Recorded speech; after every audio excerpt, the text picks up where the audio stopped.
She sees the man in a situation where he's laying there for years. And Jesus comes on and he asks the man, will you be made whole? Will you be made whole? And he has to answer and say, I got to be real with you. I don't have nobody. He says that the angel comes every morning, stirs the water. I don't have nobody.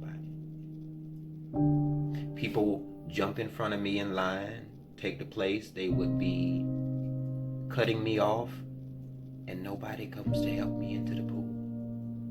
And Jesus comes and asks them, will you? And then he says, through his line of complaints, I can't, because nobody's here to help me.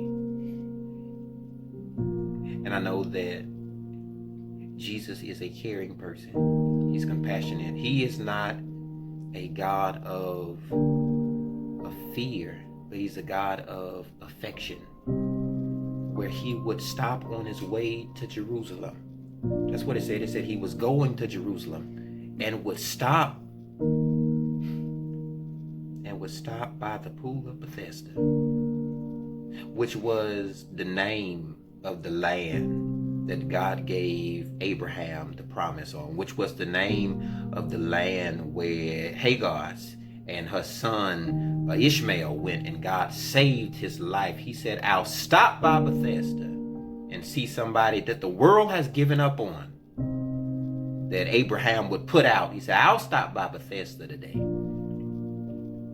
I don't know where you are. I don't know what you've been going through. I don't know what circumstance, what failure you faced, where people would give up on you, say you would be right here forever. They lose hope so many times in good people because they make bad choices. Jesus says, I'll stop by Bethesda. I'll stop by your broken place to bless you, where everybody else would discount you. I'll stop by Bethesda today and heal you, where everybody will lose hope in you, because you have health. I'll stop by Bethesda today, he says. I'll stop by there, but I just need to know, will you? I need to know, will you know that I am still God, that I'm still in control, where you can't depend on nobody? Will you call on the name of the Lord? Will you identify with my honesty sets me free, where this is not time to be playing and not being real? It's that I don't care about how folk feel about it. It's that I had nobody there for me. He said, I'll stop by Bethesda. I just need to know, will you identify that I am still God in the good and the bad? Still God to know you've been here 38 years. Still God to listen to your every tear, your every conversation, your every complaint. No interruption. Tell me your story. Got no man. The angels passing me by, he said.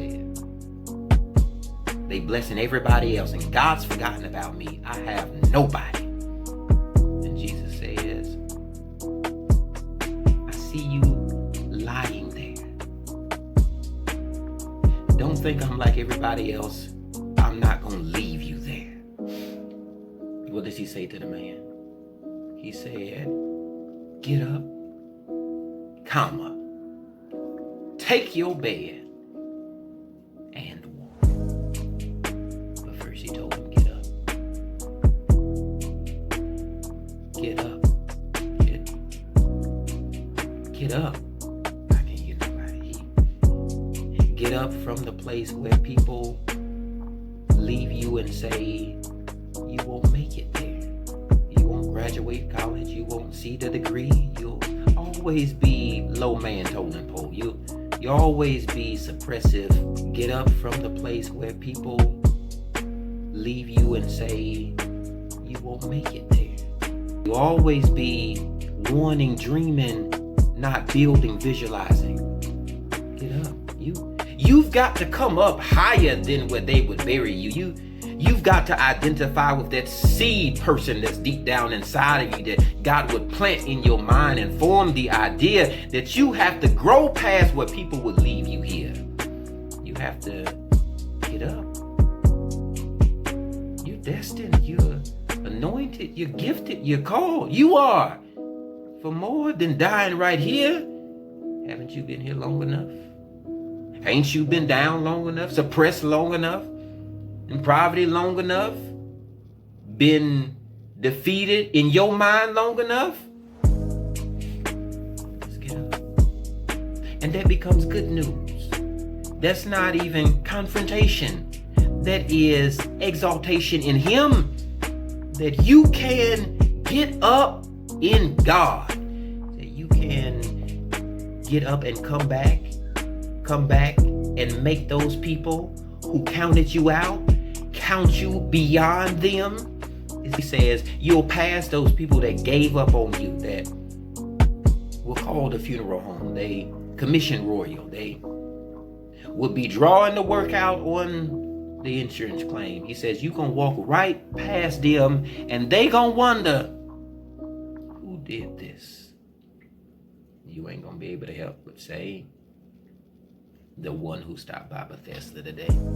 Know that your situation, your circumstance is not predicated upon their belief nor their petition, but it is by your prayer, by your praise, by the way you serve the living God. And He said, everybody else's opinions, I'll put that stuff aside. I'll stop by Bethesda today and make sure that you get up